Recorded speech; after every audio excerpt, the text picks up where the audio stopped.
조합원들 입장에서는 줬다 뺏은 느낌이 될 가능성도 있어요.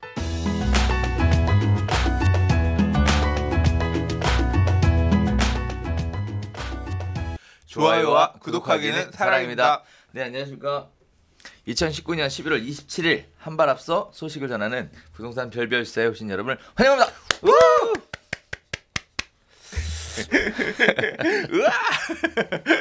자, 신나게 시작해봤는데 일단 어떻게 지내셨습니까? 날씨가 갑자기 추워져가지고 네. 환절기 때문에 고생하신 분들 많으시더라고요. 저는 감기는 괜찮아요. 그래요? 감기는 괜찮은데 잠이 부족해서 유튜브 편집 좀비로 살다 보니까 여전히 이제 좀 더는 안 되겠다. 그래서 좀 외주 아웃소싱도 좀 하고 이제 좀 그렇게 해야지. 결국 그런 것 같아요. 그러니까 너무 편집에 많은 시간을 할애하다 보니까 내 인생도 없어. 인생의 모토가 시간 내서 놀자인데 시간 내서 편집하자가 돼버렸어. 그래서 이건 아니다. 그래서 좀 놀아야겠기도 하고 네. 또 12월이잖아요. 이제 연말이니까 이제 그런 부분도 그렇고 집사람도 싫어해. 안 놀아줘서 그런 부분도 있고 그리고 제일 중요한 게 사실 더 중요한 게 제가 생각할 땐 컨텐츠인데 컨텐츠에 대한 고민이나 뭐 나도 좀 봐야 되고 근데 이제 그럴 시간이 없다는 게 이게 하나를 얻는 게 하나를 놓치는 게 있다. 근데 놓치는 게 너무 크고 큰 건지도 모르겠다는 생각이 들어서 조금 이제 비용을 지출하더라도 좀 그렇게 바꿔야겠다 생각하고 있어요. 여기 스튜디오 대열이 얼마라고요? 몰라요. 자, 그래서 유튜브 좀비 현재까지는 강영훈 소장님 모시고 자 별별 이슈 시작해 보도록 하겠습니다. 네. 자, 일단 첫 번째 소식입니다. 수주전 과열로 인해서 한남 3구역 입찰 무효에 대한 얘기가 지금 오락가락하고 있습니다. 국토부하고 서울시의 합동점검 결과가 발표가 됐는데요. 도정법 위반 건설사 3곳을 수사 의뢰하겠다. 그리고 결과에 따라 2년간 정비사업 입찰을 제한하겠다. 보증금 몰수 가능성도 있다. 사상 초유의 입찰 무효 사건이 발생을 하는 이런 사건인데요. 한남 3구역 도대체 왜 이렇게 말이 많을까요? 일단 첫 번째. 네. 지금 부동산 시장이 뜨거운 게 제일 원인인 것 같아요. 이놈들 지금 집값 오르고 안 그래도 시끄럽고 그런데 니들 더 뭐 이렇게 과열되게 이렇게 할래? 네네. 이제 출발은 거기서 출발한 것 같아요. 네. 생각해 보면 한남편 3구역 하면 대한민국 재개발 중에 넘버 2라고 하면 섭섭할 거 아니야. 그렇죠. 넘버 1이라고 생각도 할 거 아니야. 네. 그러니까 제일 과열. 우리 이게 이런 기사가 불과 2년 전에 있었습니다. 2017년 말에 이제 반포의 재건축 아파트들, 강남의 재건축 아파트들 수주전할 때 뭐 이사비 7천만 원 준다. 이거 뭐 위반이다. 그때도 시끌시끌했잖아요. 그렇죠. 근데 한동안 좀 조용했잖아. 그렇죠. 왜 조용했을까? 부동산 경기가 안 좋았거든. 아니야. 그것보다 더 중요한 게 상징성 있는 부동산 경기도 경기지만 굉장히 상징성 있는 단지들에 대해서 그냥 넘기지 못하는 거예요. 네네. 그래서 좀 어떤 본보기도 돼야겠고 니들 이러면 안 돼. 이제 그런 부분도 포함됐는데 지금 또 한남천 3구역도 가뜩이나 이 시공사 수주전과 맞물려서 되게 뜨거운 것 같아요.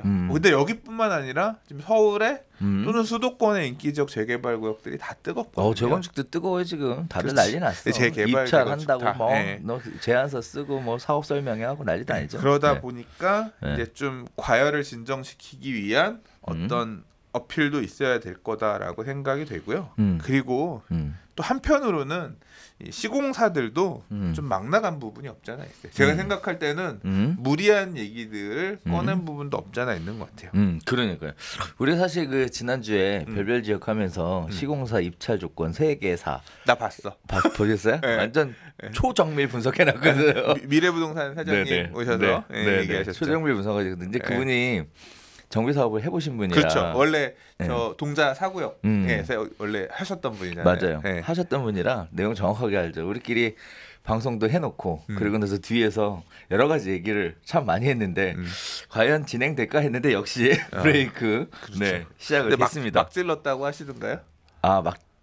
막은 아니지만 겸손하게 질렀죠. 네. 근데 저는 이게 여기가 그게 제일 큰 이슈인 것 같아요. 뭐요? 뭐냐면 이제 뭐 기사에서도 얘기가 나오는 게 뭐 평당 7,200만 원 분양하겠다. 근데 이제 분양가 상한제 그렇죠. 적용 안 되면 이 부분은 분양가 상한제가 적용되면 또 안 가는 거니까 사실 어떻게 보면 조합원들 입장에서는 줬다 뺏은 느낌이 될 가능성도 있어요. 뭐 있죠. 예, 분양가 상한제를 해버리면 네. 안 되니까. 근데 제가 생각할 때 제일 민감하게 들고 나온 게 지금 서울시의 시장님이 지금 제일 중요하게 생각하는 게 뭐예요? 보전 또는 세입자에 대한 보호 또는 이제 배려 계층들, 청년, 신혼부부, 그다음 뭐 장애인, 노인 뭐 이런 계층들에 대한 임대주택 공급, 맨날 주택 공급하겠다라는 말씀을 힘주어 하시는 부분이 뭐냐면 아파트 짓겠다가 아니야, 재개발 재건축 하겠다가 아니라 이런 계층들에 대한 임대주택 공급을 지속적으로 또 많이 하겠다. 그걸 되게 치적으로 되게 자랑하시는 분이거든요. 근데 이제 한 시공사가 요번에 낸 게 뭐냐면 맞아, 명품 아파트를 만들기 위해서 임대 아파트를 전량 매수하겠다. 우리 자회사가 사서 네. 보유하고 있다가 임대 네. 의무 기간 끝나면 그 다음에 민간에 매각해서 네. 임대가 빵인 단지로 만들겠습니다. 그러니까. 지방에서 그렇게 한 사례가 있어요. 할 수 네. 있습니다. 뭐 이거를 그러니까. 넣었거든요. 맞아요. 그러니까 이놈 새끼들이 미쳤나. 근데 이 서울시는 아마 그 부분이 네. 제일, 야, 우리가 지금 하겠다는 게 임대 아파트 공급을 확대하겠다는 건데 더 짓겠다고 하는 것도 아니고 없애겠다고 이제 몽둥이 들고 온 것 같아요. 그게 이제 그런 부분들이 좀 크게 작용하지 않았을까 싶어요. 그러니까요. 한남 뉴타운의 그 한남 3구역 조합원들은 불만이겠어요. 2003년 2000 뉴타운 지정한 지가 언제야 지금? 이게 2003년에 지정하려고 했으면 네. 실제 90년대부터 한 거예요. 그러니까. 2차 뉴타운 지정은 딱 그때 2002년도에 1차 뉴타운하고 2003년에 2차 뉴타운 12월에 딱 지정하긴 했지만 네네. 실제로 그 전부터 움직임이 있던 지역들을 신청받아서 한 거거든요. 그렇죠. 90년대부터 원래 이 동네 너무 낡았으니까 재개발할 거야 하던 동네였는데 20년 지난 거거든요. 그렇죠. 아직 사업 끝난 재개발 구역이 하나도 없어. 네, 근데 지금 이제 좀 해보겠다니까 또 그렇죠. 네, 강하게 네, 드라이브가 들어왔습니다. 네. 건축계획 심의만 7번 받았는데 그것도 잘 안 돼갖고 뭐 했어요? 그 뭐죠? 대안설계 뭐 해서 제안을 해가지고 공공건축가가 뭐 이렇게 해야 되겠다. 이게 되게 이슈가 많은 게 네네. 이게 2003년에 뉴타운 지정되고 나서 2006년 7년 정도에 한 번 이 재정비 촉진 계획, 그 당시에 이제 뉴타운 기본 계획이라고 하는데 여기를 3구역만 개발하는 게 아니라 한남 뉴타운을 다 놓고 개발하는 거니까 이 동네에는 학교가 어떻게 가야 되고 길은 어떻게 넓혀야 되고 공원은 어디, 이거를 아파트 단지 하나만 놓고 생각하는 게 아니라 뉴타운 전체를 놓고 그림을 그리는 재정비 촉진 계획을 수립하도록 되어 있거든요. 이제 그때는 뉴타운 기본 계획, 이제 나중에 재정비 촉진 계획으로 바뀌었는데 그거를 2009년 가서 겨우 확정지어요. 2009년 하반기에. 그러니까 3년에 지정되고 6년이 걸려서 겨우 밑그림 그린 거예요. 그렇죠. 근데 이제 10년이 지났는데 10년 동안 놀았냐? 그렇지 않았죠. 하기는 했어. 근데 이게 하려면 정비 계획이란 걸 수립하고 재정비 촉진 계획을 만든 다음에 이제 그 다음에 어떻게 구체적으로 지을지 사업 시행 계획이란 걸 수립해요.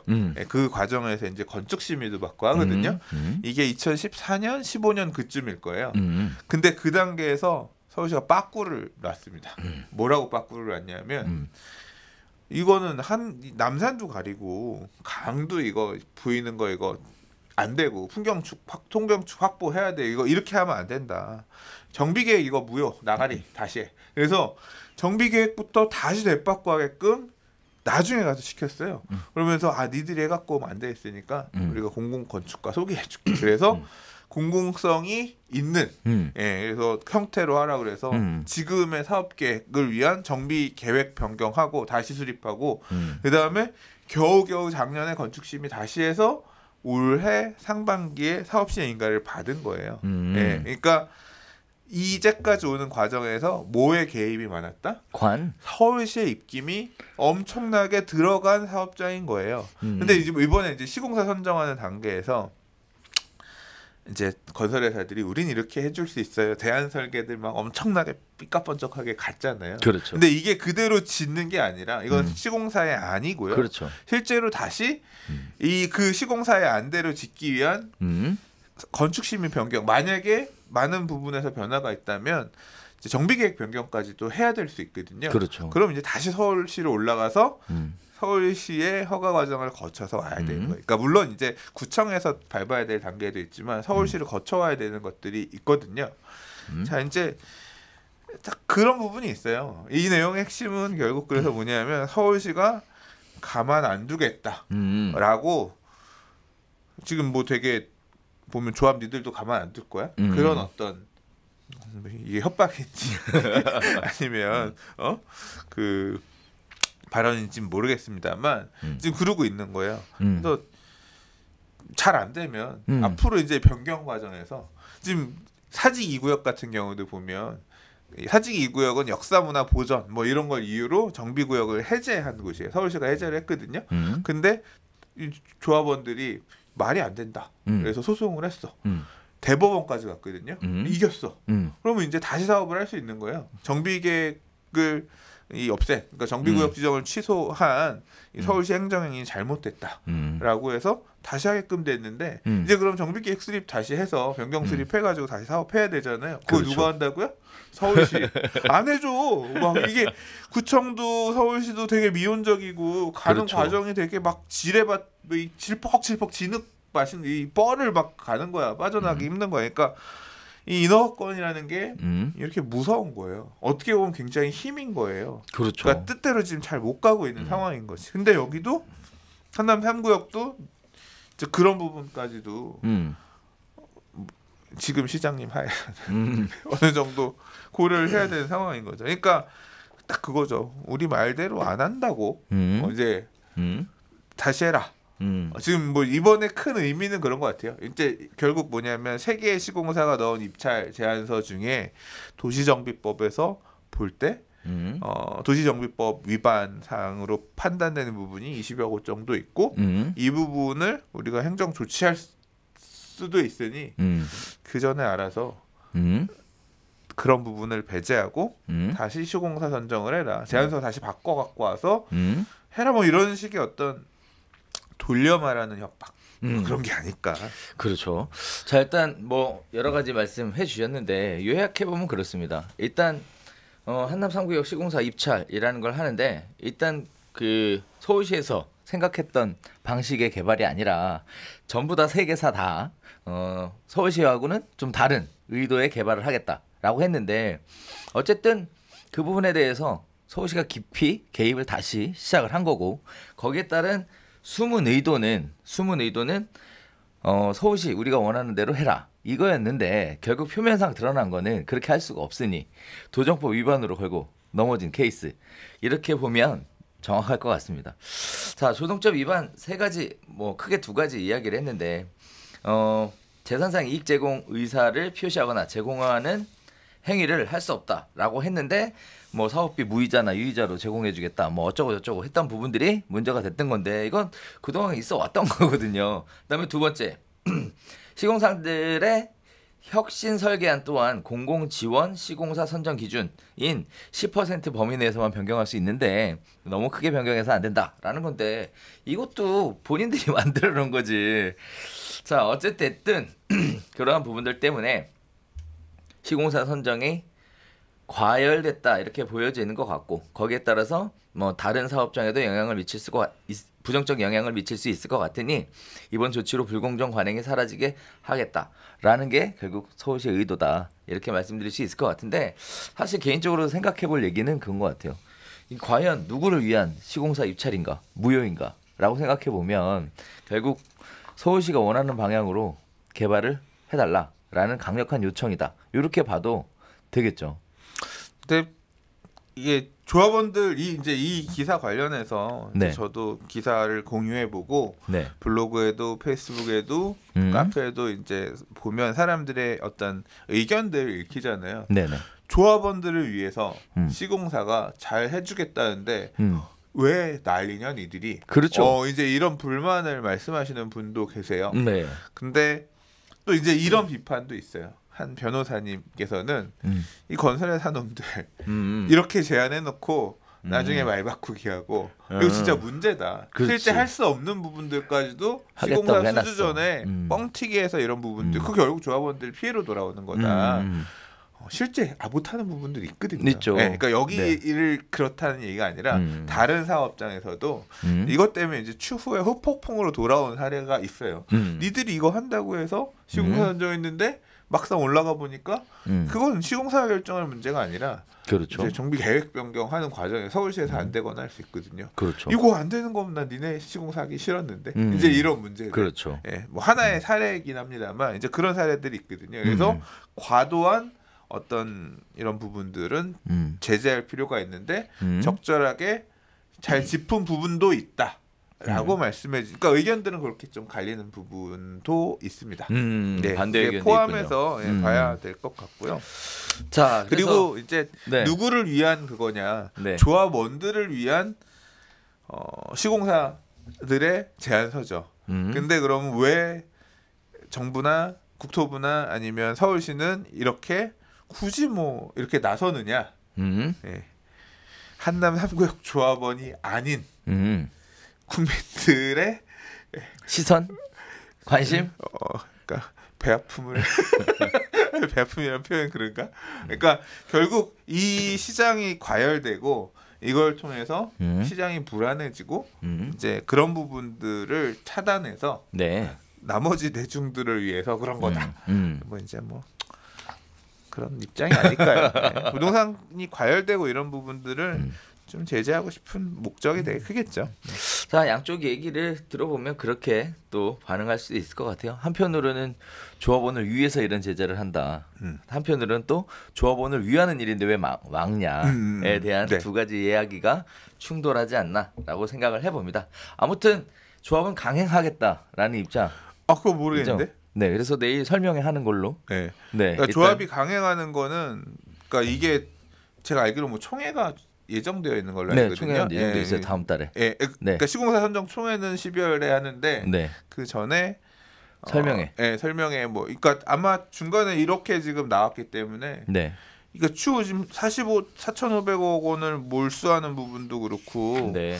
좀 제가 보기에는 네. 너무 나갔어요. 이거는 뭐 몰수 얘기까지는 너무 나간 것 같고요. 일단은 조합은 일정을 강행하는 것으로.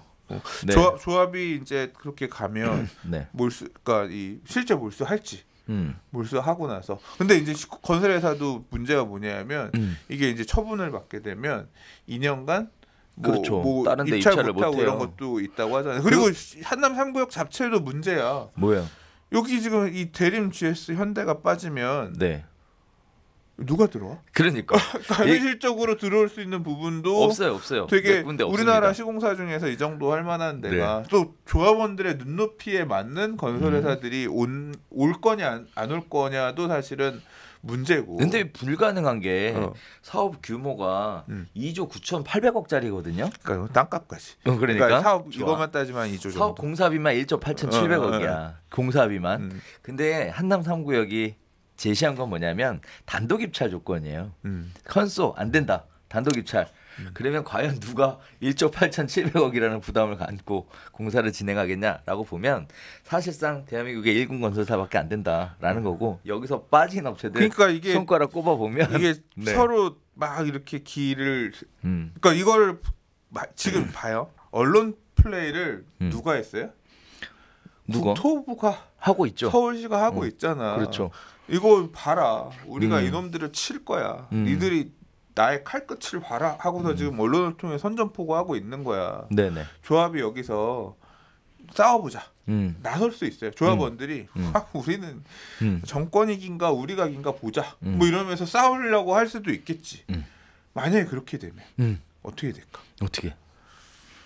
뭐 어떻게 돼? 이제 계속 이게 지금 이미 이렇게 링 위에 올라와 있는 상황이기 때문에 이제 사업이 진짜 말 그대로 다 이게 시선이 모아져 있는 상황이기 때문에 서로 대받고 하기도 힘든 상황이 되는 거죠. 그러니까 조용조용히 이렇게 어떻게 이렇게 가야 되는데. 그러게. 예. 자, 그런 부분들 때문에 사실 계획한 대로의 시공사 선정 총회가 이루어질 것인가에 대해서는 결과는 현 시점에서는 잘 모르겠고 조합원들의 판단, 조합의 판단이 지금 이 상황에서는 앞으로 문제를 풀어가는 과정에서 굉장히 큰 키인 것 같아요. 조합 그래서 이제 지난번 별별 지역 할 때도 했던 얘기 중에 하나가 조합이 얼마나 전문성을 가지고 능동적으로 현실적으로 대처할 수 있느냐에 대한 시험 때 사실상 올라갔다 이런 얘기들을 많이 해왔거든요. 그래서 그런 부분들이 결정적인 영향을 미치게 될 것 같아요. 네, 아무튼 이게 한남은 이제 아무튼 이런 상황인데 네. 지금 뭐 강남의 지금 대어라고 할 수 있는 네. 지금 원밸리 같은 데는 네. 붙어보자 뭐 이런 포지션이잖아요. 와 진짜 이 어떤 결과가 나올지 참 지켜봐야 될 그럴 상황인 것 같습니다. 두 번째 이야기 한번 넘어가 보도록 할게요. 부동산 광고에 관련돼서 허위 매물이 극성이다라는 얘기입니다. 집주인이 1천만 원 올렸다. 내가 집주인인데 집주인은 매물을 내놓은 적도 없다. 뭐 그런 식의 이야기입니다. 이렇게 허위 매물을 올리는 이유에 대해서 신문 기사에서는 이렇게 얘기를 하고 있는데요. 우선 진짜 매물을 올리면 다른 중개업소가 가로채기 한다라는 얘기. 두 번째, 매력적인 가짜 매물을 미끼 상품으로 올려놓은 뒤 매수자가 전화하면 보유하고 있는 진짜 매물을 사도록 하기 위해서 권유하기 위해서다. 세 번째는 매물을 올려서 전체 호가를 상승시키면 그만큼 중개 보수를 더 받을 수 있기 때문이다. 뭐 이렇게 크게 세 가지 이야기를 하고 있는데 세 번째는 말도 안 되는 얘기야. 말이 이거 안 되죠. 비싼 매물 올라와 있으면 누가 전화하냐? 싼 물건 찾아서 싼 물건 뒤져서 전화하는 건데. 그래서 바로 제꼈어. 이건 말도 안 되는 얘기다. 말도 안 돼. 그럼 두 가지 중에 하나겠죠. 실제로는 제가 볼 때는 말씀하신 1번 또는 2번의 사례 1번을 하는 경우도 나는 많다고 생각하고 2번도 많다고 생각해요. 네네. 근데 이게 이제 제가 이제 보유하고 있는 주택이 라고 생각되는 집이 딱 네이버 매물에 딱 있는 거예요. 그래요? 임대 가격도 똑같고 네. 그래서 이것도 딱 이 사례 아닌가 딱 기사 보고서 딱 어떤 느낌 드는 줄 알아요? 어떤 느낌? 불쾌해. 근데 내 집이다라고 되어 있는 건 아니야. 근데 딱 그렇게 보여. 오해할 수도 있을 것 같은 거예요. 불쾌하고 무슨 생각이 드냐면 이놈이 사기치려나? 나 등기 이거 뭐 그런 것까지 혹시나 뭐 그런 생각까지 아는 입장에서도 너무 같다 거기는 아는 입장에서도 얼핏 드는 거예요. 근데 이거 잘 모르시는 분들은 확실히 분명히 되게 덜컥 할 가능성이 있겠다 싶어요. 근데 나는 왜 그러는지는 얼추 알지. 사실 저는 개인적으로 이런 상황에 대해서 뭐 기분 나쁠 수도 있는데 100% 이해돼요. 네. 이해되지. 완벽하게 이해가 돼요. 일단 첫 번째 가장 큰 문제는 과당 경쟁의 문제겠죠. 중개업자가 많은 게 문제야. 1번, 2번 다 많은 게 문제죠. 그게 문제야. 그게 가장 큰 문제. 그러다 보니까 뭐 계약을 해야 살 수 있는 구조잖아요. 그래서 어쩔 수 없이 계약하기 위한 여러 가지 편법들을 동원을 하게 되는 건데 이제 문제는 이런 부분들에 대해 허위 매물 광고가 바람직하지 않으니까 뭐 처벌해야 된다. 뭐 이런 식의 얘기들로 확산되는 게 문제라고 봐요. 근데 이게 하지 말아야 되는 거잖아요. 하지 말아야 자 이게 참 자 봐요. 내가 내놓은 물건이 내가 그러니까 임대 의뢰한 사람이 내놓은 물건은 18층인데 매물 사이트에는 17층에 올라와 있어. 17층이 물건이 나와 있다라고 알고 손님은 전화를 하는 거잖아요. 그렇죠. 근데 부동산 가보면 그거 17층은 그냥 그렇게 올려놓은 거고 실제 매물은 18층이에요. 한층 더 높은 거니까 더 좋을 거예요. 네. 양해를 해주세요. 왜 17층이라고 올렸어요? 실제 매물이 18층이지만 이거를 다른 부동산이 알면 다른 부동산이 이 물건 가진 주인한테 전화를 해서 물건 빼갈까봐. 그렇죠. 그래서 17층으로 내놨어요라고 하는 거잖아요. 또 한편으로는 그거에 대한 부작용이 물건을 그냥 빼가는 게 아니라 더 받아드릴게요 하고 빼간단 말이죠. 이게 사실은요. 이렇게 광고하는 중개사들한테도 문제가 있지만 그렇게 더 준다고 하니까 집주인 변심으로 인해 원래 있던 정상 매물이 허위 매물로 변하는 것도 문제예요. 그것도 문제긴 하지. 네, 그래서 근데 결국은 뭐냐면 그 문제점이 있다는 거잖아. 그렇죠. 그러니까 정확하게 물건을 적시해서 내놔야 되는 게 맞는 것 같아요. 그러니까 이게 이 불행한 게 전속 중개라든가 이런 부분들이 지금 자리 잡지 않아서 이런 허위 매물 부분들이 만들어지는. 그러니까 약간 좀 중개 풍토 이런 쪽에도 약간 문제가 있는 것 같아요. 그렇죠. 어떻게 해서는 안 될까? 그러니까 대한민국이 거래 중개 제도를 택하는 한 이런 문제가 안 생길 수가 없습니다.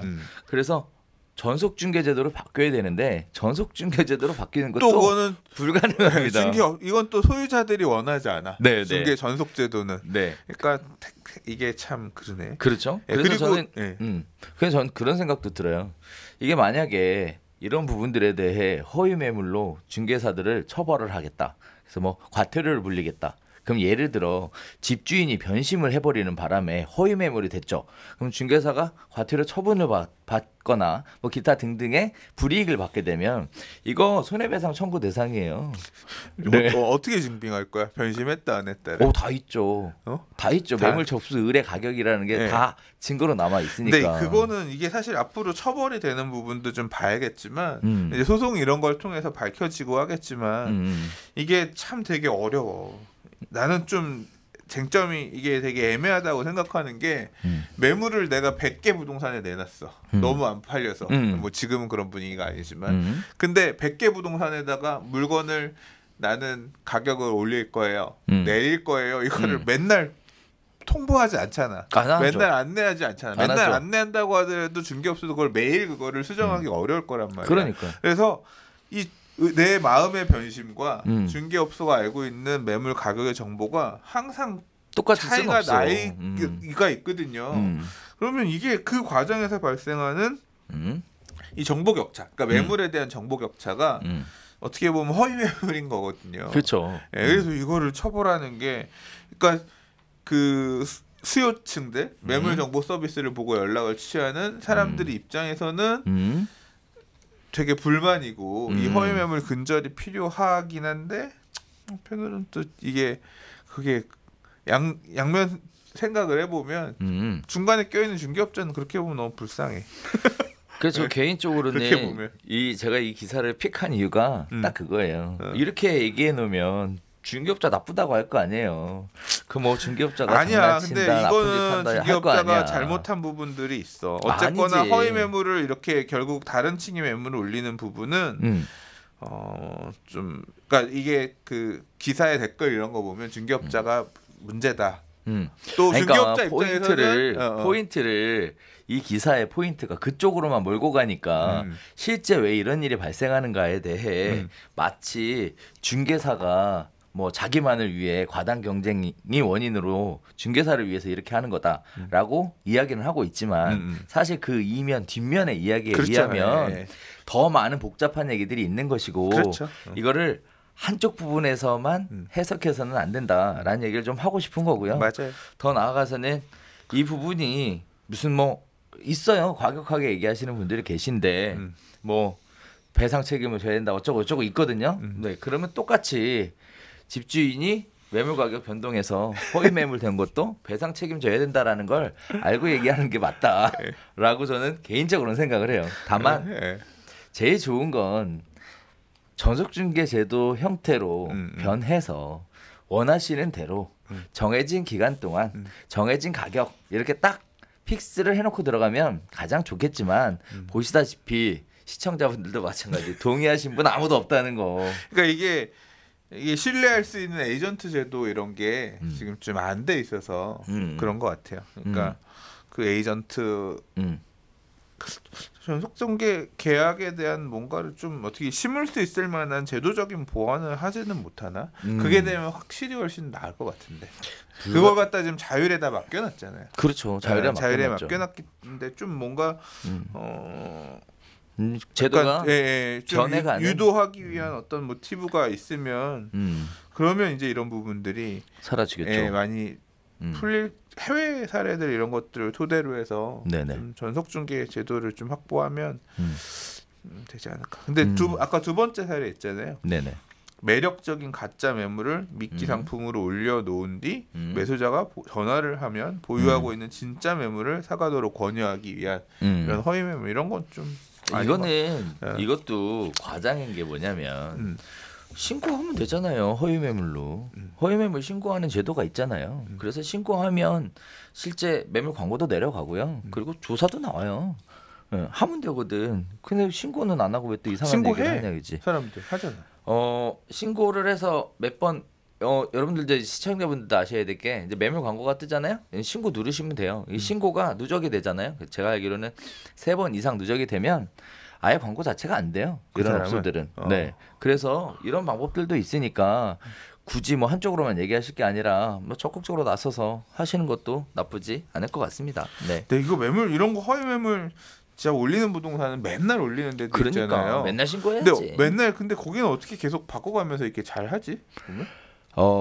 일단 사실은 뭐 그렇게 하는 방법이 있긴 해요. 그러니까 또 그것도 피해가는 거를 연구해가지고 허위 매물을 계속 올릴 수 있는 것도 능력이네. 방법이 있긴 있지. 혹시 그런 거 안 가르쳐줘요? 제 입으로 지금 여기서 얘기 못하지. 네.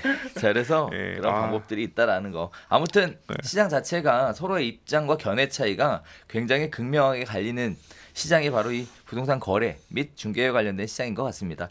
자, 이런 상황 안에서 뭐 누가 옳다, 누가 그르다라고 하기보다는 법이나 제도의 개선을 통해서 모두가 만족할 수 있는 쪽으로 좀 시급히 바꿔줬으면 하는 간절한 바람이 있습니다. 그래서 소비자들의 가장 큰 불만이 결국은 이것도 이런 식으로 해서 거래하고 또 중개보수 관련돼서 협의하다가 스트레스 받는다, 마음에 안 든다 이런 얘기들 나오는데 그냥 깔끔하게 한 큐에 그냥 싹 정리해 주시면 어떨까라는 바람도 말씀드려 보면서 두 번째 이야기는 여기서 인사드리도록 하겠습니다. 자, 세 번째 이야기입니다. 강남 목동의 전셋값이 심상치 않다라는 얘기가 나오고 있는데요. 일단 강남 목동 전셋값의 기반이 학군 수요가 많이 작용하는 것으로 알고 있습니다. 5천에서 1억 정도 급등했다라는 이야기가 지금 얘기가 나오고 있는데요. 특히 강남구 대치동, 양천구, 목동 등 이른바 학군이 양원 지역의 매물이 전세 매물이 품귀 현상을 보여주고 있습니다.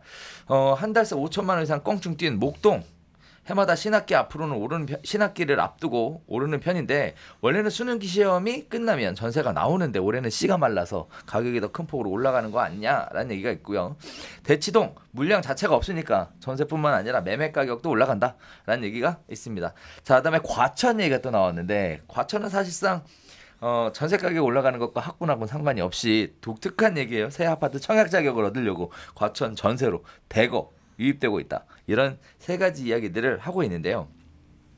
자, 일단 수요는 넘치는데 공급이 부족하니까 전세 가격이 올라간다. 이렇게 봐도 될 것 같은데 이렇게 가격이 학군을 중심으로 또는 신규 청약 자격을 얻기 위해서 전세 가격이 올라가는 거 어떻게 정상으로 보십니까? 정상인 것 같아요. 그래요? 네. 아니, 농담입니다. 아니, 농담은 아니고, 그러니까 약간 좀 더 큰 부분에서 생각을 해야 되는 게 이게 수요 공급 측면에서 정상이다 이 표현이 뭐냐면 사실 작년 올해는 지금 올해는 여름 이후부터 부동산 특히 이제 전세 가격 상승에 대한 얘기가 나오고 있어요. 그렇죠. 주택 가격도 상승하는데 전세 가격도 동반 상승하여 둘 다 올라간다 얘기를 하고 있거든요. 그렇죠. 근데 전세 가격은 입주 물량하고 영향이 있어요. 그러니까 새 아파트 입주 물량이 많으면 전세 가격은 안정화되는 편이고, 그렇죠. 근데 매매 가격이라고 하는 거는 그거하고는 좀 별개로 시장이 달아오르면 쭉 갔다가 그렇죠. 이제 아닐 때는 또 이제 이 큰 흐름을 좀 타는 형태가 반복이 되거든요. 그렇죠. 근데 전세 가격이 그러면 왜 지난 한 1, 2년간 안정적이었느냐? 그거는 경기도권의 입주 물량이 많았던 부분이 영향을 끼친 것 같아요. 그러니까 뭐 지금 우리가 흔히 알고 있는 공공주택 지구들 다산 신도시 다 입주했죠. 동탄 신도시 다 입주했죠. 향동도 지금 입주하고 있죠. 수도권에 있는 많은 어떤 그런 신도시 공급 물량들이 들어오면서 서울의 주거 수요 분산을 많이 해줬어요. 서울의 인구 순유출 뭐 이런 기사도 보셨잖아요. 그렇죠. 서울에서 그런 집으로 아파트 분양받았던 사람들이 이사 나가는 거죠. 저 아는 사람들도 이사 많이 갔어요. 이제 그렇게 되면서 서울의 전세 가격이 하방 압력, 그러니까 좀 안정화되는 모습을 보이다가 지금 전세 가격이 오르는 게 경기도권의 입주 물량이 감소하는 부분이 바로 영향을 끼치고 있는 상황이에요. 지금 줄으니까 서울에 전세 가격이 올라가는 게 바로 이제 시차를 두면서 영향을 끼치기 시작했거든요.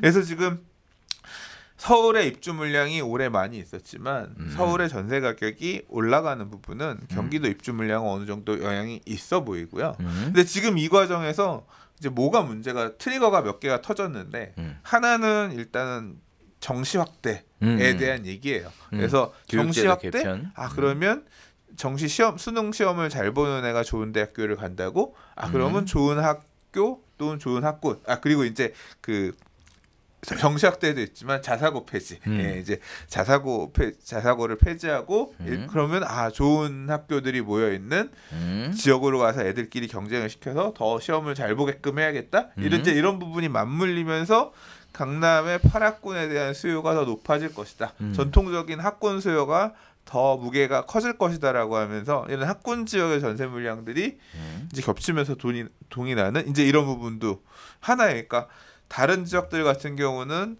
입주 물량에 대한 영향력만 있다라고 하면 여기는 이 지역에 대한 희소 가치가 플러스 알파가 되면서 더 올라가는 모양을 보이는 거고 과천 같은 경우는 과천 1순위 청약 1순위만 되면 과천 안에서 공급되는 배정 물량들의 우선순위가 주어지니까 아파트 분양 받을 사람들은 과천에 아파트 분양 받을 사람들은 과천 들어가면 된다. 그렇죠. 이게 웃긴 게 과천만 오르는 게 아니에요. 미사도 올라요. 하남도 올라요. 하남 왜 올랐느냐? 교산. 그러니까 3기 신도시 입주 물량, 3기 신도시 공급 나올 물량들 중에서 최고로 치는 데가 과천이잖아요. 과천 또는 하남 교산 이런 지역에 분양받으려는 사람들이 미리 가서 주거테크를 한다. 그러니까 전입을 해서 1년 1순위 채우면 되는 거니까 미리미리 이제 가서 간다. 이제 이런 것까지도 영향을 끼친다는 거죠. 그렇죠. 실제로 이렇게 움직이는 게 저는 되게 무서워요. 와, 진짜 이 사람들이 이렇게 하는구나. 자, 그래서 지금 전세 가격이 올라가는 원인에 대해서 크게 5가지 이야기가 나오고 있습니다. 일단 첫 번째는 수요가 몰리고 공급은 딸리니까 가격이 올라간다. 또 집을 사고 싶어도 대출이 막혀서 살 수 없어서 전세를 연장하다 보니까 물량이 딸려서 올라간다. 또 대학 입시를 정시 비중을 늘린다라고 하니까 또 그런 부분들에 있어서 학군이 좋은 쪽으로 사람들이 이동하다 보니까 가격이 올라간다. 또 자립형 사립고나 특수 목적고를 폐지한다고 하니까 또 역시 학군에 대한 수요가 있어서 학원가들을 중심으로 해서 올라간다. 자, 다음에 청약 시장에 대한 관심으로 미리 청약 자격을 확보하기 위해서 대거 주거테크를 위해서 이동을 하기 때문에 특정 지역을 중심으로 전세 가격이 올라간다. 하나 또 있어요. 그래요? 또 있어요? 뭐예요? 와, 이건 진짜 이거만 싶었는데 있나 봐요. 분양가 상한제 하면 싼 아파트 나오니까 그거 청약 받자. 분양해서 받자라는 수요가 전세로 더 돌려고 하는 부분들도 어느 정도 가세하고 있다. 그렇죠. 그게 과천이잖아 지금. 그러니까 그렇죠. 이제 그게 과천뿐만 아니라 서울 안에서도 서울 1순위를 받기 위해서 서울 전세 가격이 오르는데 영향을 끼치고 있다. 그러니까 서울의 학군 지역은 3개가 플러스 되는 거네. 그러네요. 자, 물량, 학군, 청약 자격 유지하는 서울. 그러네요. 더 함축해 보면 3가지로 요약이 될 것 같네요. 자, 이렇게 전세 가격이 올라가는 거 뭐 딱히 방법은 없어 보입니다. 그 당분간 자녀 교육에 대한 학구열이 굉장히 높은 대한민국에서 지금 이러한 시장 상황에 이렇게 전세 가격이 올라가는 게 어찌 보면 당연한 결과가 아닌가라는 생각도 좀 조심스럽게 할 수 있게 되는 부분인데 자, 아무튼 전세 가격이 올라가면 서민들 입장에서는 좀 불안해 할 것 같아요. 이런 부분들 가격이 올라가서 계약이 갱신이 안 되거나 또 전세금을 많이 올려줘야 되는 케이스들 많이 발생할 것 같은데 이렇게 가격이 올라가면 어떻게 대책은 없는 거죠? 그러니까 전세 가격이 올라가는 게 문제예요? 떨어지는 게 문제예요? 둘 다 문제죠. 그러니까 그러니까 저는 그런 경제라고 하는 거는 그런 것 같거든요. 부산 이런 데는 전세 가격 안 오르고 있거든요. 지금 모르겠어요. 이제 다시 오르는 걸로 전환되는지. 물량이 많으니까 덜 오르고 이런 거 있었는데 돈 가치가 많이 내려갔잖아요. 그렇죠. 옛날에 비해서. 그래서 돈 가치가 그만큼 흔해졌기 때문에 그러니까 돈의 가치가 내려가면서 부동산의 가치가 상대적으로 고평가된 시절이기 때문에 전세 가격도 마찬가지로 그런 영향이 좀 없지 않아 있다고 생각하거든요. 그러니까 적당한 선이 어디까지인지 모르겠어요. 그러나 그런 선에서 올라가는 부분은 어느 정도 맞는 거 아닌가. 너무 그걸 문제시 할 필요는 없지 않나. 네. 그러니까 지금의 상승이 문제다 아니다 그 판단을 하고자 하는 게 아니라 근데 뭐 시장이 작동하면 전세 가격도 네. 올라갈 수 있다. 네. 네. 올라갈 수도 있지만 또 이제 떨어질 때는 안 올라가고 있잖아요. 그러니까 지금 뭐 입주 물량 쏟아지는 지역들 중에서 보면 급락하는 것도 어떻게 보면 시장 현상이잖아요. 그렇죠. 그게 지나고 나서 범위 내에서 올라가는 거는 또 이제 상승이라 시장이 작동하는 거라고 할 수 있는데 그냥 생각나는 건 그거예요. 내년 이후부터는 사실 지금의 전세가 상승은 별로 얘기가 안 될 것 같은데 내년 이후부터 전세 가격 내년도 전세 가격 서울 수도권 특히 이제 서울 지역의 전세 가격 불안할 것 올라갈 거다라고 얘기하는 분들이 많이 계세요. 더러 계세요. 저도 그럴 가능성이 있다고 보는 편이고 근데 그렇게 되면 이제 이어질 정책에 대한 부분이 사실은 더 걱정이에요. 못 되겠어요. 이제 바로 지금 이제까지 문재인 대통령께서 얼마 전에 11월 달 19일인가 국민과의 대화에 나오셔서 여러 얘기를 하시는 과정에서 그 얘기를 하셨어요. 그래도 전세가는 안정이 되어 있지 않습니까? 좀 나름 잘한 것처럼 생각하시는 어떤 그런 뉘앙스에서 얘기를 하셨는데 사실은 이제 전세 가격이 불안해지기 시작하면 그것도 이제 못 타는 상황이 되는 거잖아요. 근데 그 전세 가격이라고 하는 거는 결국은 입주 물량이나 새 아파트 공급으로 어느 정도 왜냐하면 유동성 돈이 많이 풀려 있는 상황에서 잡는 데는 한계가 있단 말이에요. 근데 물량으로 풀어야 되는데 물량은 빤하죠. 그거는 주택 공급이라고 하는 거는 뚝딱 만들어낼 수 있는 게 아니니까. 그렇죠. 그 상황에서 이제 그러면 정부는 시장에 적극적으로 개입하는 형태로 계속 지금 모양을 취해왔잖아요. 네네. 자, 그럼 어떻게 개입할 거냐? 뭐 원치 않는 방법으로 개입할 것 같습니다. 그러니까 전월세 상한제랑 계약갱신 청구권에 대한 입법 논의가 내년부터 본격적으로 이제 지면을 달굴 거고요. 저는 아마 입법될 거라고 생각해요. 그래서 저 개인적으로는 그런 생각이 있어요. 그냥 순수 개인적인 생각. 전세 가격 상승하는 거 잡을 방법 있습니다. 전세 자금 대출 막으면 됩니다. 그러면 잡을 수 있거든. 아니야. 네. 그걸로 다 잡을 수는 없다고 아니야. 생각해. 제일 크게 영향을 미치는 게 이거예요. 저 확신하는데 이거야. 이것 때문에 올라간 거거든요. 이것 때문에. 이것 때문에. 못 없애. 그러니까 어디 가서 여기서 가서 두들겨 맞고 저희 가서 화풀이 한다는 얘기가 그래서 나오는 거 아닌가 싶어요. 네. 자, 아무튼 오케이. 실수요자 중심으로 이루어진 전세 시장. 그 다음에 실수요와 투자 목적이 병행되어 있는 매매 시장 둘 다 지금 변동성이 굉장히 커지고 있는 상황입니다. 매매 시장에 대한 불안감이 있었다면 전세 시장의 불안감으로 지금 불이 번져가는 듯한 모습을 보이는 것 같아서 상당히 안타까운 모습 보여주고 있는데요. 기존의 방식들처럼 뻔히 보이는 어떤 그런 식의 방법이 아니라 뭔가 획기적인 아이디어들을 통해 획기적인 방법으로 시장 안정화를 좀 시켜줬으면 하는 바람이 있습니다. 자, 그냥 알아서 좀 해봐 이 얘기네. 아니 이게 전 제 개인적인 얘기는 했잖아요. 네, 오케이. 네, 제 개인적인 얘기는 했잖아요. 자, 네 번째 이야기입니다. 지방이 사라진대요. 소멸공포. 이 얘기 들으니까 남 얘기 같지 않은데 수도권까지 확대되고 있다라는 얘기입니다. 지금 전국 시군구의 소멸 위험 지수라는 게 2019년 10월달 기준으로 발표가 됐는데요. 일단 뜨겁게 나오는 지역들이 많이 있습니다. 전북 완주, 충북 음성, 충북 제천, 부산 서구, 강원 동해, 강원 화천, 경기 여주, 경남 사천 이런 지역들이 이제 사라진다는 거잖아요. 지금 점차. 아니 부동산 가격이 뭐 이렇게 시끄럽고 난리가 났다. 그리고 뭐 대한민국은 땅이 없어서 난리다. 뭐 이런 얘기들 하는데 이런 지역들은 왜 사라지는 겁니까 도대체? 우리나라가 농업 국가가 아니잖아요. 네. 네. 사실 지방에서 뭐 해요? 지방을 먹여 살리는 우리 먹고 살아야 되는데 먹여 살리는 주요 먹거리가 뭐예요? 농업은 아니죠. 네. 그러니까 결국 지금 다 농사 짓고 계시잖아요. 그렇죠. 농사 지을 사람이 없는 거야 거기서. 나도 농사 짓기 싫어. 귀농하시는 분들이 있지만 제한적인 거고. 저희 부모님도 이제 귀촌을 하셔서 계신데 가보면 젊은 분들이 별로 없죠. 다 젊은 사람이 있어요. 누구?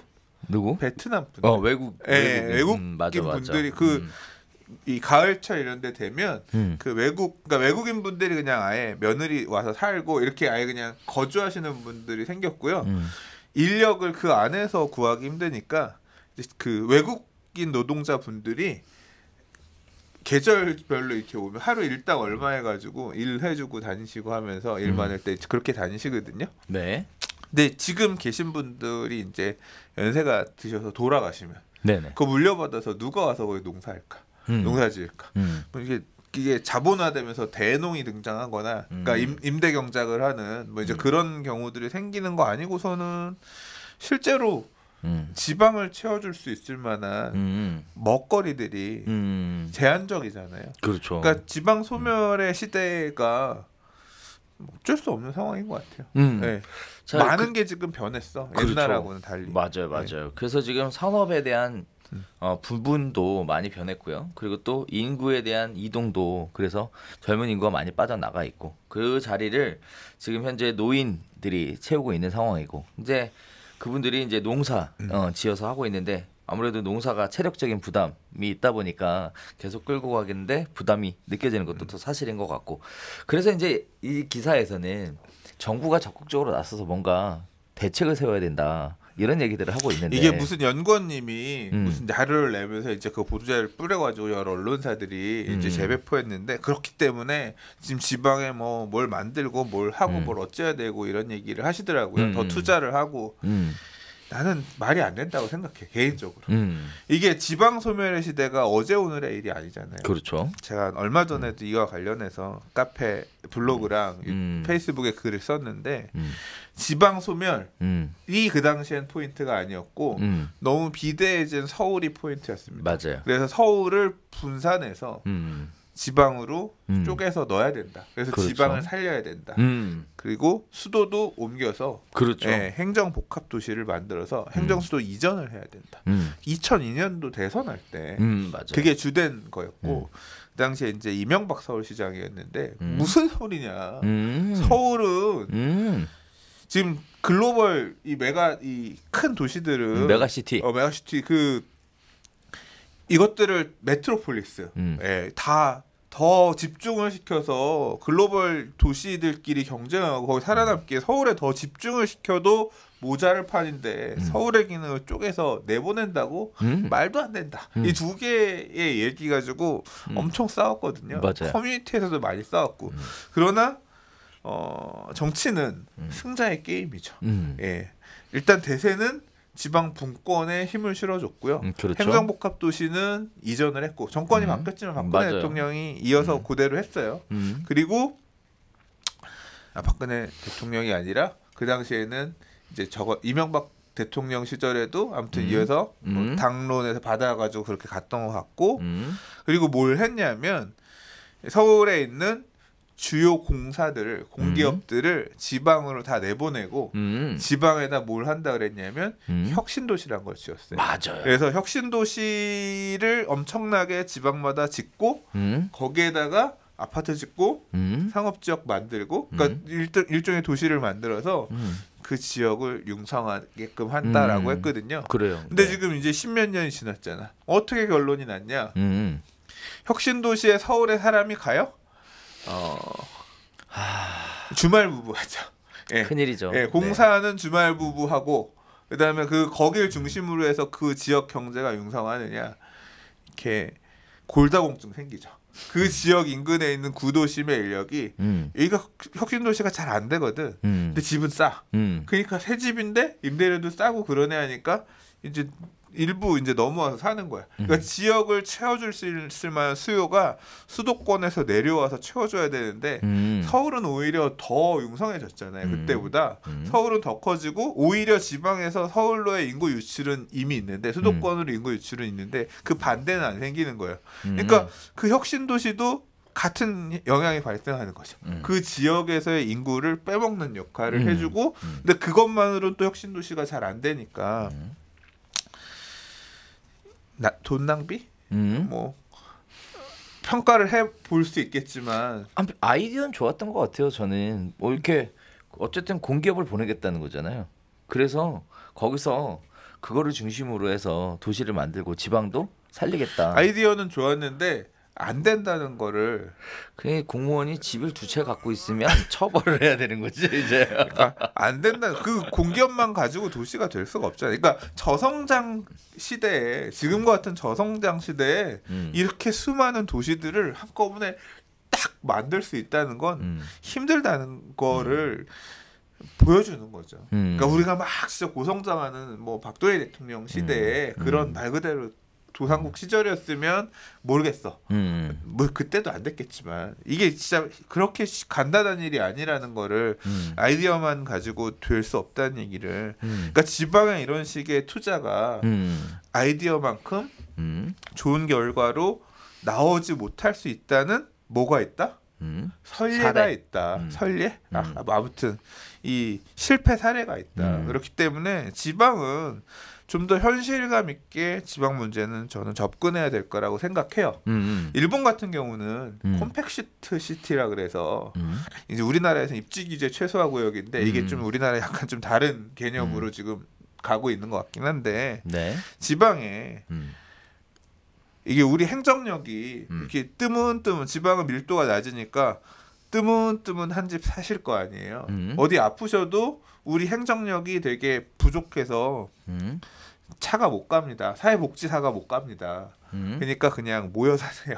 우리가 여기에다가 다 몰아놓을 테니까 여기 와서 모여서 그런 행정 서비스들을 이용하세요. 이제 이런 것들이 포함된 이런 형태로 지금 간다고 해요. 뭐 저도 이제 들은 얘기니까. 근데 만약에 방향을 간다고 하면 지방을 서울처럼 융성하게 하기 위한 어떤 그런 방향으로 가기보다는 그냥 할 수 있는 부분들을 몰아서 해주고 그러니까 그 서비스들을 이용할 수 있는 공간을 만들어주고 지방도 사람들이 모여 살아야 되는 거 아닌가. 농사를 짓는다고 하면 이게 이제 시장 측면을 생각을 하면 논밭은 뭐 아까 얘기한 거농이 나오지 않겠냐.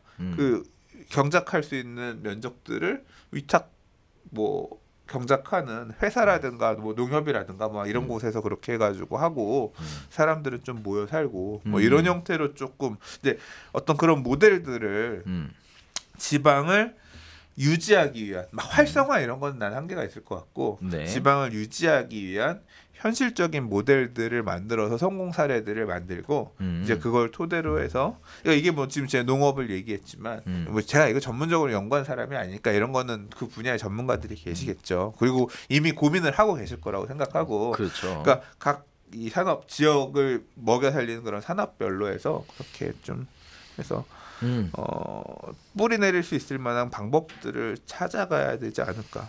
네. 자, 지역에 대한 균형 발전이 잘 되지 않아서 발생하는 문제의 원인이 있을 것이고 또 산업에 대한 구조가 바뀌면서 또 이런 현상이 발생되는 원인도 있을 것 같습니다. 아무튼 원인이 복합적인 만큼 해결 방법도 하나의 방법이 아니라 복합적인 처방전이 좀 필요하지 않을까라는 생각도 들고요.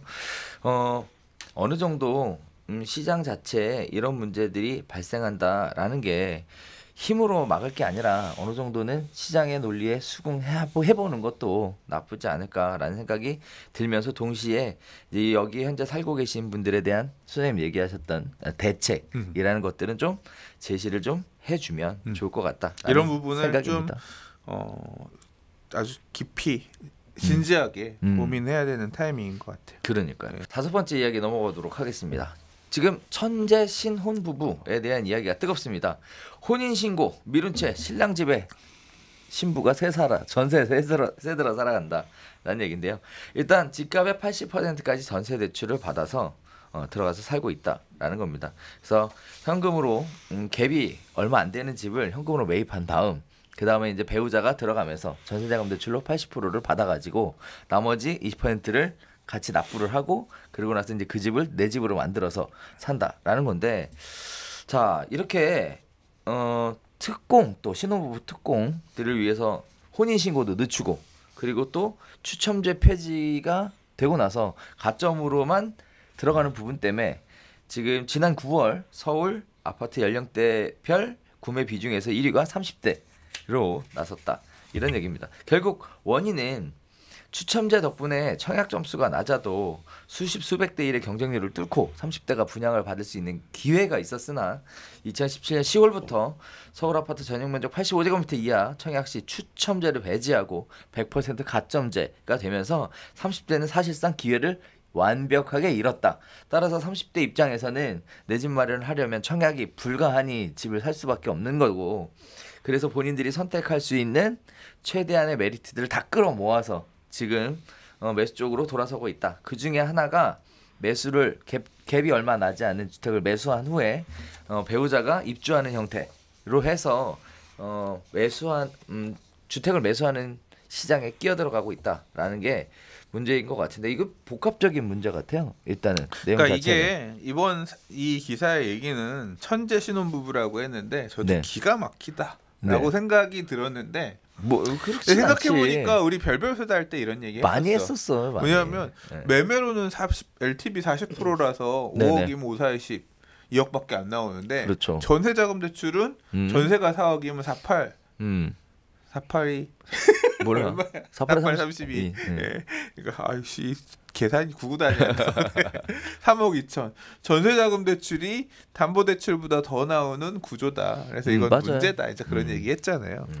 그걸 활용해서 그 얘기죠. 집값 올라가는 케이스도 그러니까 많죠. 결국 이게 원래는 부부인데 결혼을 같이 살긴 하지만 임대인과 임차인이 동거인으로 같은 집에 전세자금 대출을 끌어안고 사는 그렇죠. 그런 기이한 구조를 10년 전에 상승장에서는 양도소득세, 종부세 등의 이유로 부부가 이혼을 했죠. 네. 그러니까 잘 살고 있던 멀쩡한 부부들을 다 이혼시키는 어떤 그런 정책들이 있었다라고 하면 지금은 청약을 목표로 또는 주택 구입을 목표로 잘 살고 싶은 부부를 동거인으로 만드는 결혼을 못하게 하는 이제 그런 정책으로 부작용이 나타나고 있다. 근데 이게 표현이 천재 신혼이잖아요. 천재.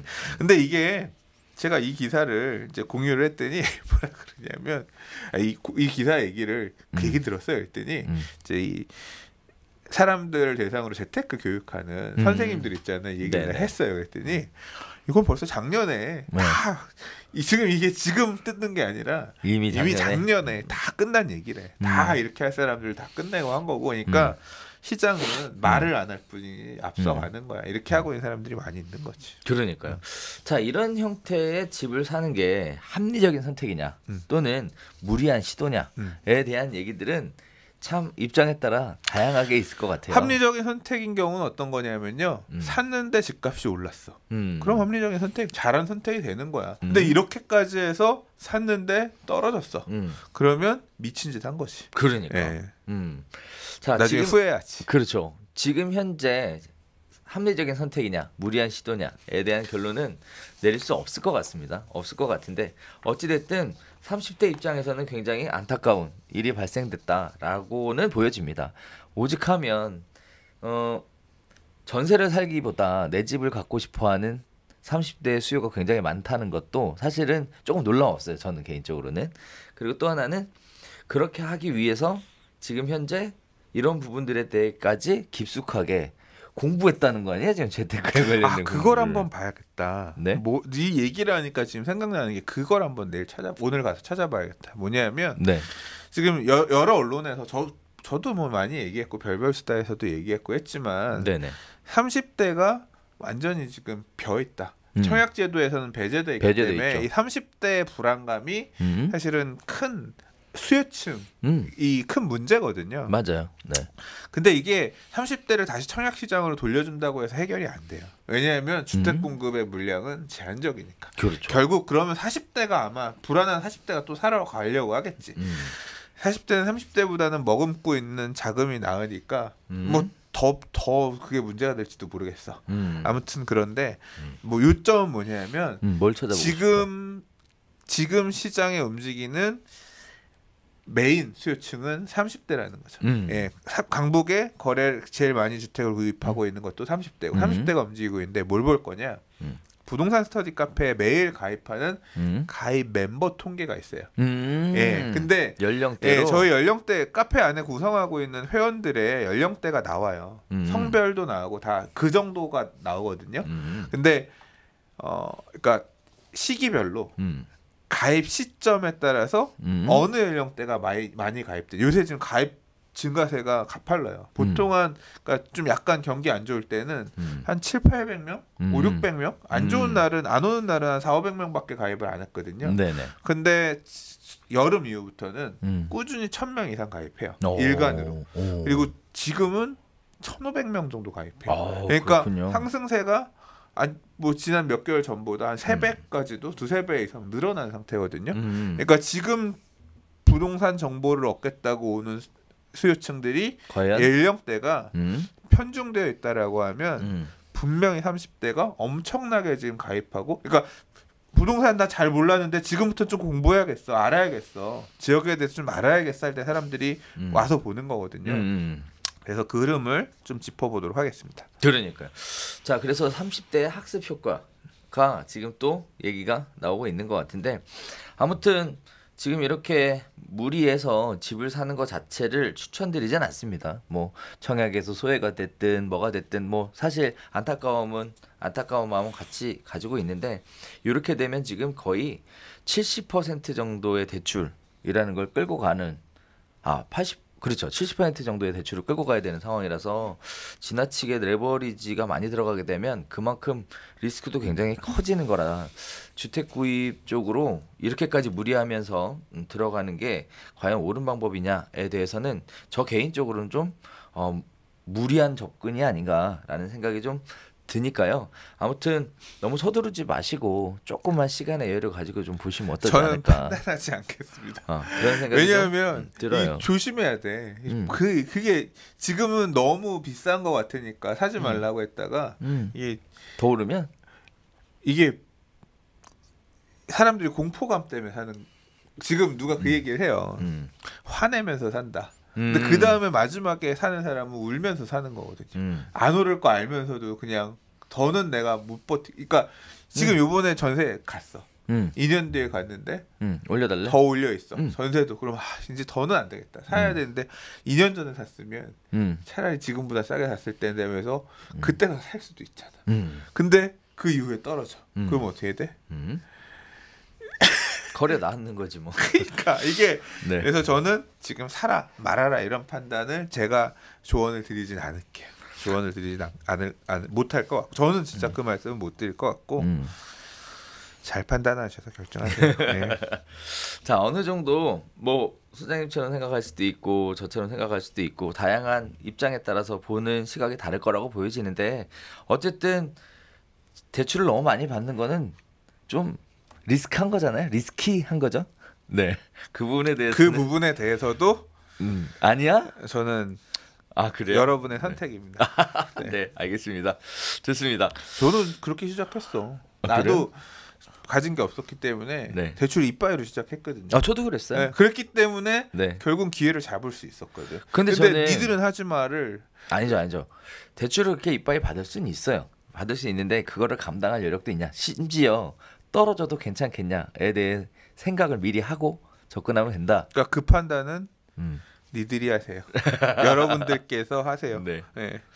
자, 그런 식의 말씀을 좀 드려보도록 하겠습니다. 자, 6번째 이야기 들어가 보겠습니다. 자, 지금 내년 세법 개정안 관련해서 시끌시끌 하고 있는데, 그 중에 하나가 2천만 원 이하의 주택 임대 소득자에게도 소득세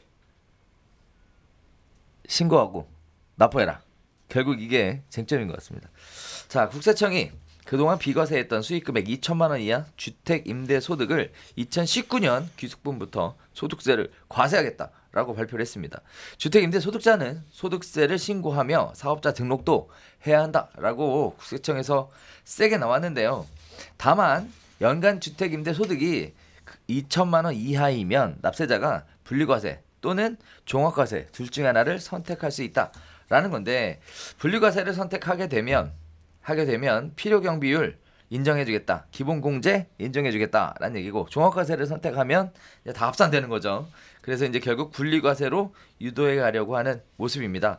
국세청은 사업자 등록을 하지 않은 임대소득자에게 2020년부터 주택임대소득 수입을 0.2% 미등록 가산세로 추징할 예정이고요. 사업 개시일로부터 20일 내에 사업자 등록을 해야 하므로 올해 12월 31일 이전에 주택임대사업자 개시자는 2020년 1월 21일까지 꼭 사업자 등록을 신청을 해야 합니다. 이외에 2주택 이상의 분들은 당연히 뭐 신청을 해야 되는 부분들이 있고요. 국세청은 이들 중에 다주택자 중에 신고 안 한 사람들을 대상으로 해서 고가주택, 다주택 임대소득자를 대상으로 성실 신고 여부에 대해서 검증 작업 들어가겠다라고 말을 하고 있습니다. 문제는 이거예요. 이제 시청자분들한테 알려드리고 싶은 게 전월세 확정일자 자료를 가지고 이미 국세청은 조사에 착수했습니다.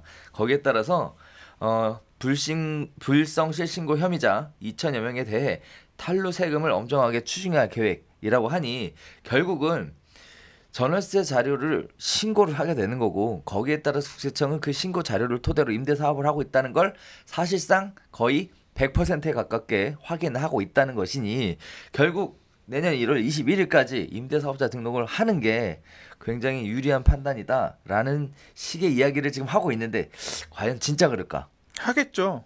그러니까 결국 발생하는 주택에 대한 소득도 이게 이번 정부에서 하는 게 아니라 네. 제가 기억하기로는 적어도 한 10년은 됐어요. 네네. 그러니까 10년까지는 아니지만 한 8, 9년. 계속. 예, 그러니까 이명박 대통령 시절부터 다주택자에 대한 임대소득, 그러니까 소득이 있는 곳에 과세를 하겠다.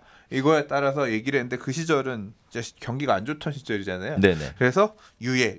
네네. 본격적으로 도입하는 부분은 좀 나중에 하겠다라고 했는데 계속 미뤘죠. 다시 이제 쿨타임 돌아왔잖아요. 그러니까 지금은 어떤 명분도 있고 예, 시장에 과열을 막으려고 하는 어떤 그런 부분으로서도 그래서 이제 이 얘기가 지금 본격적으로 가는 거고 그래서 이제 내야겠죠. 당장 나부터 걸리는데. 그러니까 지금 그래서 네. 사실 그 유튜브 영상에 댓글 나오시는 분들 중에 나는 뭐 얼마밖에 안 받는데 그것도 신고해야 되나요? 이렇게 질문하시는 분들이 계시는데요. 이제 선택을 하셔야 되는 거예요. 분리과세로 갈 건지 아니면 종합과세로 갈 건지. 근데 종합과세로 간다라는 얘기는 다른 기타의 수익까지 다 합쳐서 다 묻혀서 네. 세율이 훨씬 높게 적용되는 거고 그렇게 될 수 있는 거죠. 분리과세면 그러니까 요것만 따로 하면 근데 분리과세는 제한적으로만 가니까 그러니까 임대소득이 크지 않은 경우만 네. 분리과세를 조금 봐주는 거고 좀 나오면 어쩔 수 없이 다 종합과세네. 그렇죠. 자, 그래서 이런 부분들이 적용이 되기 때문에 그 기준이 이제 연 소득금액 2천만 원이라는 임대소득을 가지고 기준을 삼겠다라고 지금 얘기하고 있는 거거든요. 세무사가 유망직종인 것 같아요. 지금 이런 상황이면 네. 제가 지금 느끼는 게 뭐냐면 이제 발표가 됐잖아요. 네. 이제 세무사 바쁘겠어. 이거 지금 왜냐하면 개별 케이스마다 사람마다 따져서 이게 단순히 보유세만 엉켜 있는 게 아니라 그러니까 결국 주택을 보유하는 데 발생하는 세금이 소득세, 재산세, 종합부동산세 이게 다 묶여 있는 거잖아요. 네. 이거 어떻게 이거를 그러니까 주택을 구입할 때부터 어떻게 사람을 나누느냐 아내 이름으로 살 거냐 내 이름으로 살 거냐 아니면 공동명의로 살 거냐 이런 케이스에 따라서 세계산이 다 달라지기 때문에 그리고 사실 여기서 빠진 게 있어요. 뭐요? 건강보험료. 그래서 사실 왜냐하면 이게 세금은 뭐 아까 미납 과태료 뭐 0.2% 얼마 안 돼. 그렇죠. 예, 얼마 안 되고 세율은 어차피 소득에 대해서 내는 거니까 되는 건데 이 보험료는 재산 재산에 따라서 때리는 거기 때문에 보험료도 금액이 작지 않거든요. 그렇죠. 예. 이제 재산가액이 큰 사람들 같은 경우 그렇거든요. 이게 다 뭉뚱그려 따지면 그냥 폭탄이 뻥 터지는 경우가 될 수 있는 거죠. 뭐 지금 기사에서 이번에 종부세 관련해서 뭐 내년에 얼마 더 늘어난다 하지만 이런 부분들이 다 맞물리면 보유세 또는 임대소득을 누리고 있는 부분에 대한 소득세 이제 이런 부분까지 따지면 그다음에 이제 건강보험료 안 내던 분이 내야 되는 경우 이런 것까지 따지면 좀 세부담이 엄청나게 그러니까 소득 이 부담이 지출해야 되는 여러 가지 부담이 엄청 커질 수 있겠다. 약간 무섭다. 음. 뭐 나오면 봐서 이제 그 다음에 회피할 방법을 주장해야겠다. 자, 이거를 좀 정리해 보면 일단 그렇습니다. 자, 2천만 원이 넘어가면 무조건이에요. 무조건 신고해야 되는 거예요. 자, 일단 연 임대소득이 2천만 원 이하면 분리과세 또는 종합과세 둘 중에 하나를 선택해야 돼요. 자, 어떤 게 좋을 것이냐 세무사를 통해 상담해 보면 되겠지만 구체적인 상담은 세무사를 통해서 하시는 게 정확하겠죠. 그러나 내가 어떤 선택을 하는 게 유리할 것이냐에 대해서 살짝만 접근을 해보면 일단 소득이 일정 소득이 있는 분이 임대소득 사업을 신고를 안 해서 합쳐지게 되면 종합과세로 가요. 그러면 세율이 올라가서 많은 소득을 세금을 내야 될 수 있으니 일정 소득이 있는 분들은 분리과세 쪽으로 분리를 시키는 게 훨씬 더 유리합니다. 다만 임대소득 자체가 기본적인 일정 소득 자체가 없으신 분들, 임대사업만 하시는 분들 중에 2천만 원 이하의 적은 금액의 임대소득이 있으신 분들은 종합과세로 묶여도 크게 차이는 없을 것이다라는 게 일단 여기서 보여지는 기본적인 판단입니다. 그래서 기본적으로 일정 소득이 있는 분이냐 없느냐에 따라 선택의 기준이 좀 달라질 거고 일정 소득의 금액이 어디까지냐 어느 정도 되느냐에 따라서도 역시 선택의 기준이 좀 달라질 거다라고 보여집니다. 매월 20만 원씩 버시는 분들 같은 경우에는 얘기가 좀 달라지겠죠. 하지만 매월 뭐 2천만 원씩 버는 분들한테는 종합과세 가면 폭탄입니다. 자, 2천만 원 벌면 짱이잖아. 왜요? 그런 분은 이미 다 고민해서 결론 나 있는 거 아니야? 자, 이제 문제가 그거였던 것 같아. 2천만 원 이하의 임대소득을 받았으니까 신고를 안 해도 된다라고 생각했던 부분, 그 부분에 대해서 지금 확정일자 가지고 이미 국세청에서 조사를 들어갔다는 부분, 이런 그러니까 부분들을 이거는 뭐 내년부터 낼 생각은 이제까지 안 냈지만 낼 수밖에 없다 생각하고 그렇죠. 있어야 될 것 같아요. 이제 한 달 하고도 한 24일 남은 것 같습니다. 네, 사업자 등록을 하실 수 있는 기간. 그러니까 사업자 등록을 안 내면 0.2%가 저 미등록 가산세가 있는 거고 그렇죠. 있을 거고요. 네네. 그리고 이제 이게 그러니까 이건 뭐 제가 전문 분야가 아니라서 말씀드리기 그런데 사업자 등록이 있고 그다음에 주택임대사업자가 있잖아요. 그러니까 어떻게 등록할까? 여기서 지금 얘기하는 거는 아마 주택임대사업자까지 내라는 건 아닌 것 같고 사업자 등록을 해서 소득수익에 대해서 신고를 하라는 거고.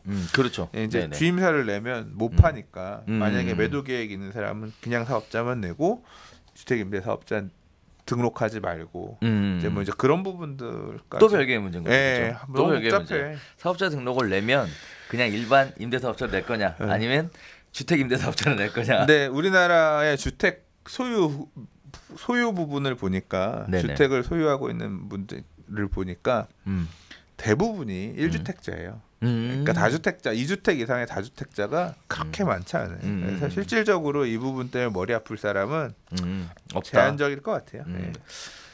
강용호 소장님 같은 분이 영향을 미칠 것 같아요. 그냥 내일 생각. 자, 각각의 입장에 따라서 현명한 선택을 좀 하셔야 될 때입니다. 구체적인 내용은 세무사 통해서 한번 상담해 보시길 바라면서 판단에 대한 개괄적인 결론은 말씀을 드렸으니까 그 기준에 맞춰서 한번 꼼꼼히 따져보시기를 바라겠습니다. 자, 7번째 소식 전해드리도록 하겠습니다. 용산 드디어 다시 나나. 자, 지금 용산국제업무지구 무산 법적 분쟁에 마침표를 찍었다. 그래서 개발에 속도를 낼 수 있냐라는 이야기를 가지고 이야기 나눠보도록 하겠습니다. 자, 용산국제업무지구 개발 사업이 용산역 일대 56만 제곱미터를 국제업무지구로 상업지로 조성하겠다라고 해서 2006년부터 사업이 추진이 되었는데요. 31조 원이 들어가는 대형 사업이라고 합니다. 2007년 코레일에서 드림허브 PFV를 민간 사업자로 선정하고 사업 협약을 맺으면서 사업이 시작이 됐는데 2008년 금융위기를 닥치면서 자금 조달 문제를 겪게 됐고 결국 2013년 사업이 무산됐습니다.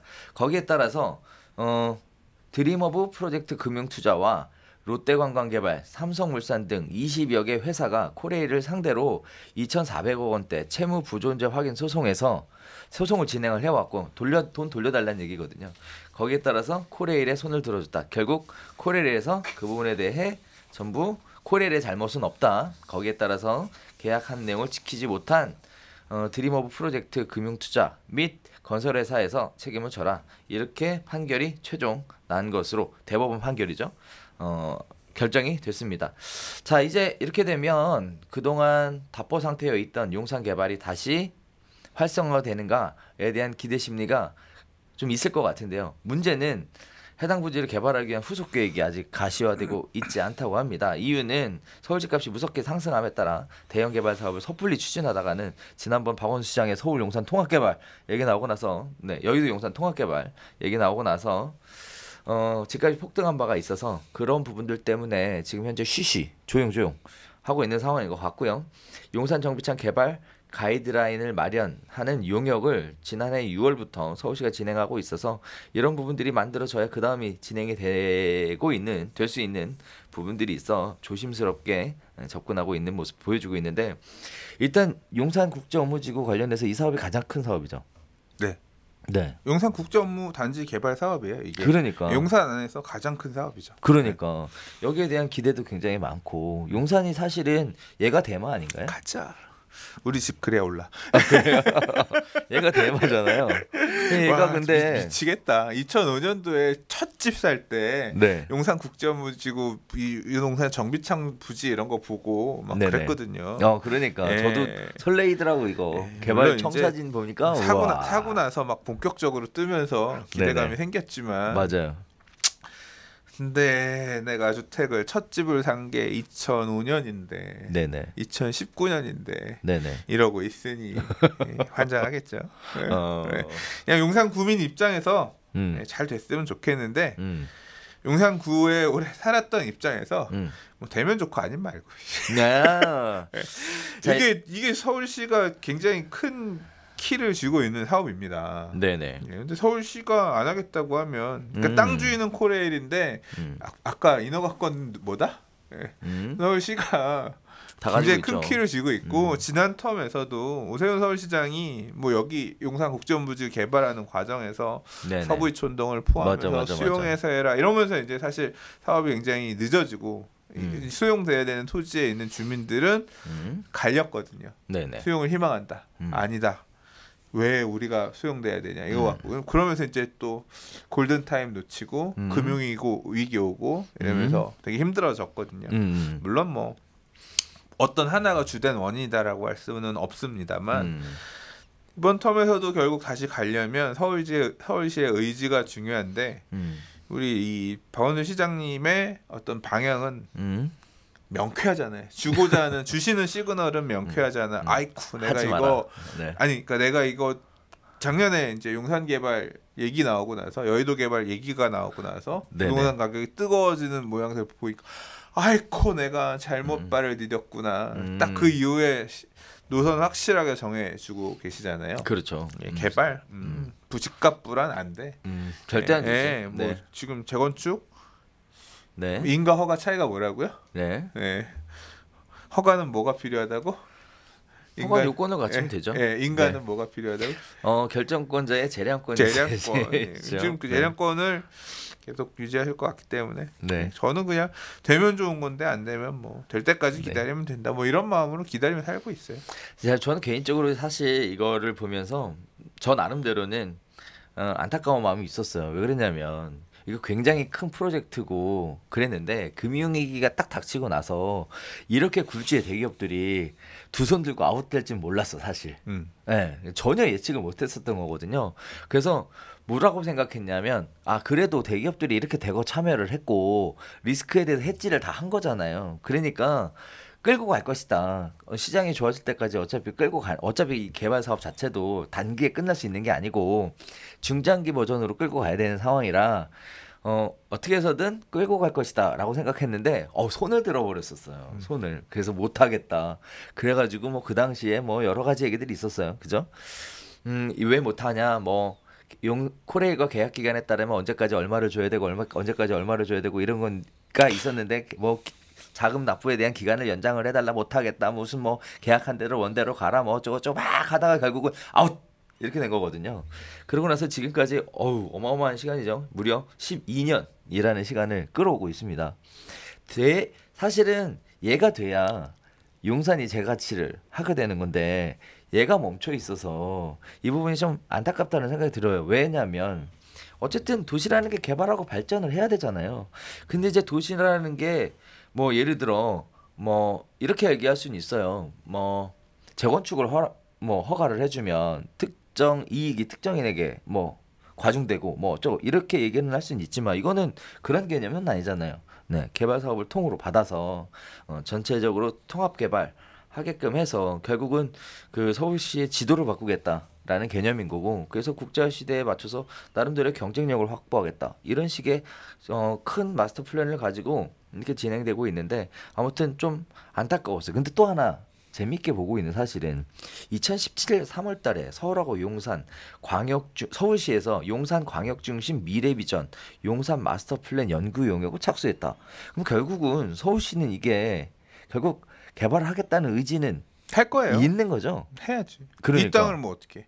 근데 어떻게 개발할지에 대한 방향성 부분은 네네.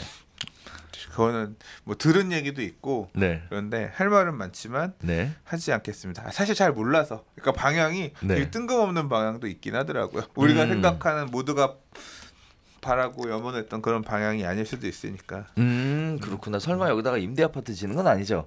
할 말은 많지만 하지 않겠습니다. 네. 자, 용산이 서울의 중심에 자리 잡고 있고요. 사실 용산이 집중적으로 관심을 받았었던 부분들이 다양한 개발 호재, 뉴타운 호재뿐만 아니라 이렇게 용산 국제업무지구에 대한 호재들이 겹겹이 쌓이면서 용산이 큰 인기를 끌고 관심을 받았었던 그런 지역으로 떴던 건 사실입니다.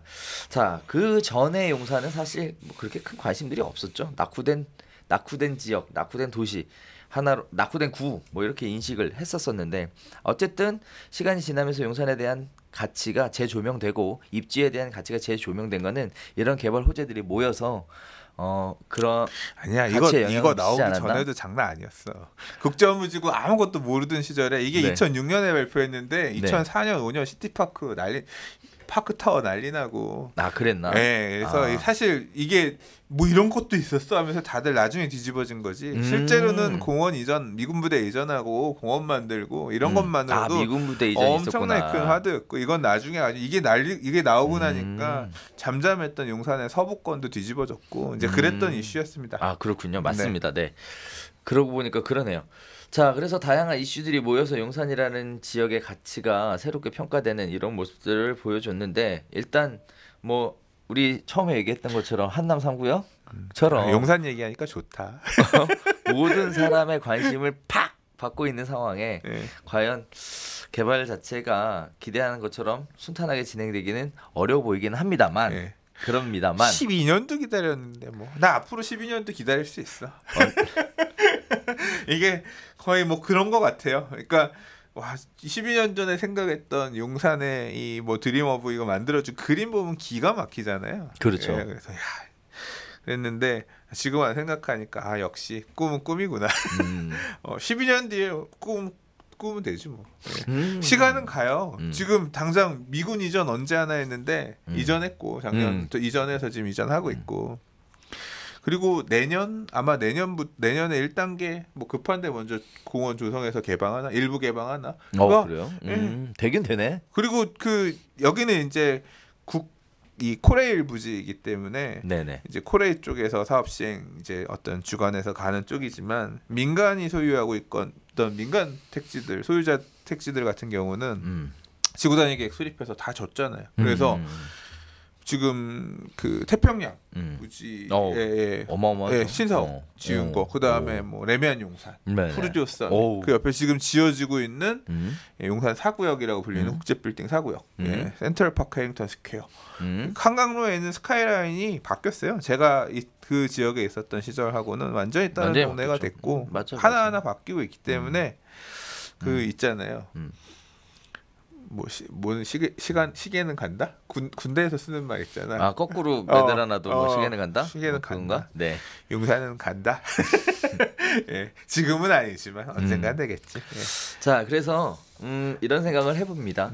어쨌든 지금 국제 경쟁력을 갖춰야 되는 시대에 뭔가 개발에 대한 필요성, 이렇게 좋은 위치의 땅을 그냥 놀리는 것 자체는 뭐 어떻게 보면 바람직한 방법은 아닌 것 같아요. 다만 이런 부분들이 시장 상황과 또 개발 계획의 방향, 뭐 이런 여러 가지들을 잘 조율을 해서 뭔가 어떤 혜택이 특정인에게 가지 않는, 어떻게 보면 많은 사람들이 혜택을 누릴 수 있는, 그러면서 동시에 장기적인 관점에서 많은 사람들이 혜택 볼 수 있게끔 이렇게 가는 게 좋지 않을까. 다만 기간은 좀 걸릴 것 같다라는 생각을 하게 돼 봅니다. 네. 나중에 이 용산국제업무지구 관련해서는 따로 좀 얘기하는 아주 즐거운 기회가 있었으면 좋겠어요. 아, 즐거운 기회. 그러니까 지금은 좀 묵혀 있지만 이제 여기 뭐 안에 들어가는 규모에서부터 이 관련해서 얘기들 좀 할 수 있으면 좋겠습니다. 자, 그렇게 해서 오늘 이야기를 쭉 한번 나눠봤습니다. 네, 오늘도 엄청나게 길게 녹화는 했는데, 네, 추워요. PD님 화이팅. 추워요. 편집하려면 이제 큰일 났다 이제. 그렇죠? 네. 자, 오늘도 이번 주도 다양한 이슈를 가지고 시청자분들에게 이러저러한 수다를 한번 떨어봤습니다. 뭐 냉철한 분석이냐, 어떤 뭐 개인의 의견을 너무 전체적인 의견처럼 이야기하는 거 아니냐라는 다양한 의견도 주시고 계시는데요. 아무튼 뭐 수다니까, 네, 저희가 그냥 개인적으로 생각하는 각자의 의견에 대해서 편안하게 이야기 나눴다라는 거, 그렇게 생각해 주시면 감사하겠고요. 이렇게 얘기했었던 이유 중에 하나가 이제 과거에 이제 이런 식의 유사한 경험들을 가지고 처음 부동산을 배워보고자 또는 알아가고자 하시는 분들에게 도움을 드리고자 이렇게 진행하는 내용이니까 내용이 괜찮았다라고 생각되시면 좋아요하고 구독하기 눌러주시고 알림 설정까지 해주시면 더욱 감사하겠습니다. 자, 저희가 준비한 소식은 여기서 인사드리도록 하겠고요. 저희는 다음 주에 새로운 소식 가지고 다시 찾아뵙도록 하겠습니다. 감사합니다.